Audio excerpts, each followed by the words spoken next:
Are you ready? Yes. Are you ready? So talk about your philosophy and your approach to winemaking. I think it's all in the attitude, actually. If you can remember the excitement that you felt when you first felt a passion of whatever, and mine is making wine, the philosophy sticks with you from what you want to do. I mean, I wanted to make a food-friendly wine, something that people will enjoy sitting down with friends and family and eating and drinking wine. And that's the whole philosophy of Passaggio, to enjoy it with friends and family. Really cool. So how does that philosophy ultimately reveal itself in your wine? If you open up a bottle of Passaggio, it will be a fruit-friendly wine, very, very clean and very crisp, which pairs well with food. It really pairs well with chicken and seafood dishes, a lot of Italian white sauce dishes. I think that I don't know what else to say about the end product other than it's exactly what I wanted. Let's talk about, I think, something that you're doing that's extremely unique. Chardonnay is the white wine in America. I mean, somebody goes into a restaurant and they're going to order a white wine. They're almost automatically going to say Chardonnay because they associate that with white wine. Unfortunately, though, personally at least, I'm not a fan of pulling splinters out of my tongue and eating sticks of butter with my Chardonnay, which so many wines that are made in America are that way. So tell us about what I think is a really bold and daring decision to go the unoaked, non-malolactic conversion route with your Chardonnay. Mm-hmm. Yeah, I too. I don't particularly care for the traditional California Chardonnay. And when people say traditional California Chardonnay, they think of the big oaky, buttery Chardonnays. Although I have seen, I've seen a little trend going toward less oak and less butter flavors lately. You've seen more unoaked Chardonnays on the market than before. My very Chardonnay, believe it or not, was Iron Horse. Okay. And I fell in love with it. And that's what actually sparked my interest in making the unoaked Chardonnay, because I had thought about making a neutral oak Chardonnay. Some people make it in neutral oak barrels, but I tasted the stainless steel Chardonnay and I fell in love with that, and that's what actually sparked my interest in making that. And I wanted to make a wine that paired well with food, because that's my part of my philosophy. And another part of my philosophy, now that I'm thinking about it, if you're not happy with what you're doing and you're not enjoying it, and this is my own personal philosophy, is that you're not going to make good wine. If you're not happy doing it and you're not enjoying doing it, you're not going to make good wine, and that's what I think about that. But I wanted to make something different. I didn't want to make the oaky, buttery Chardonnay, although it would probably sell well. I wanted to do what I wanted to do, and the Iron Horse is what sparked that.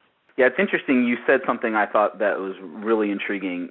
You defined you said traditional California Chardonnay, and that, unfortunately, the high oak, the big buttery Chardonnays have become defined as traditional. When in fact, if you know your history, that's not really traditional Chardonnay at all.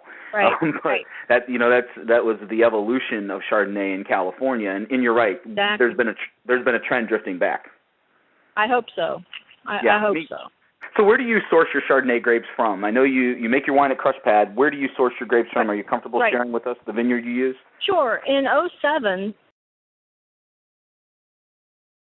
a vineyard in Sonoma Coast, up near the Petaluma Gap. I don't know if anyone knows where that is, and in '08, I decided, because at Crush Pad you can bring in your own grapes too. We'll source them for you because we get grapes from all over California.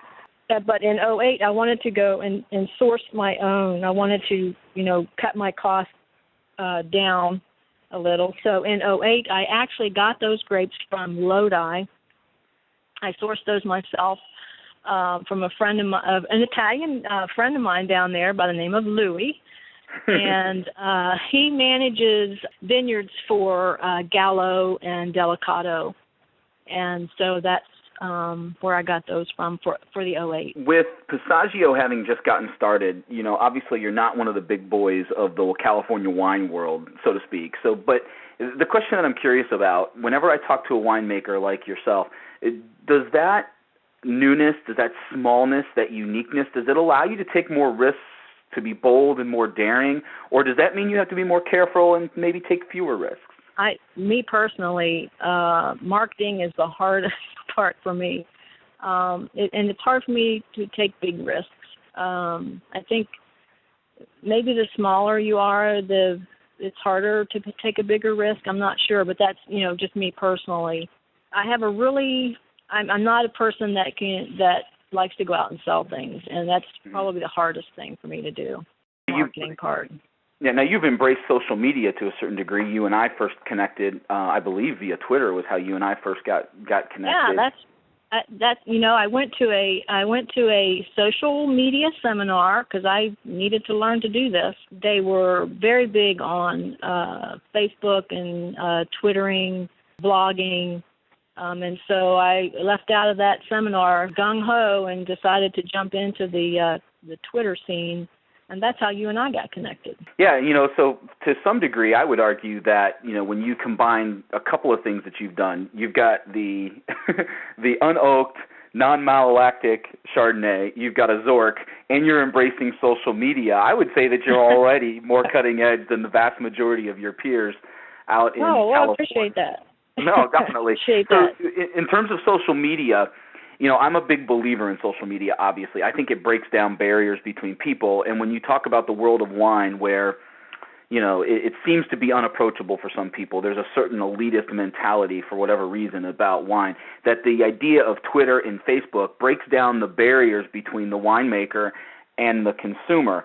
You and I get to engage at a different level, or when I talk to other winemakers, I get to engage with them in a different way than maybe I could before these tools. Are you finding that to be true? Are you able to connect with your consumer in a much more personal way?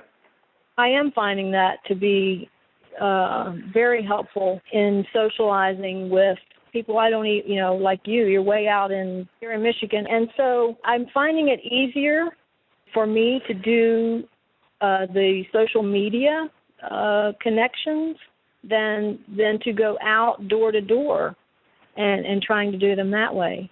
I really like the connections that I'm making on Facebook and Twitter because it's a more broader connection of people.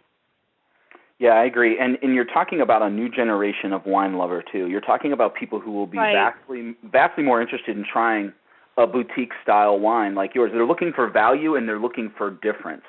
And I would imagine that community of people is going to be vastly more open to trying Passaggio than maybe other generations of wine drinker. Do you think that's true also? I think so. I think the internet. I think a lot of people have thought about the internet as, oh no, people aren't going to buy wine on the internet or whatever. I think that's wrong. I think that people are going. I think the trend is going to go that way.